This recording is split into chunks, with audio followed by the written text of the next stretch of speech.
যুদ্ধজাহাজ ডোবানোর জন্য যুক্তরাষ্ট্রকে ফলাফল ভোগ করতে হবে, ইরানের পররাষ্ট্রমন্ত্রী।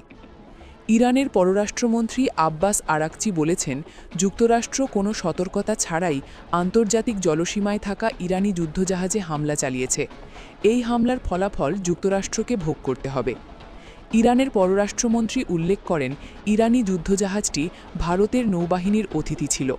ইরানি যুদ্ধজাহাজে মার্কিন হামলার প্রসঙ্গে আজ বৃহস্পতিবার এক্স পোস্টে আব্বাস আরাকচি লিখেছেন, যুক্তরাষ্ট্র যে নজির স্থাপন করেছে তার জন্য তারা তীব্র অনুশোচনা করবে।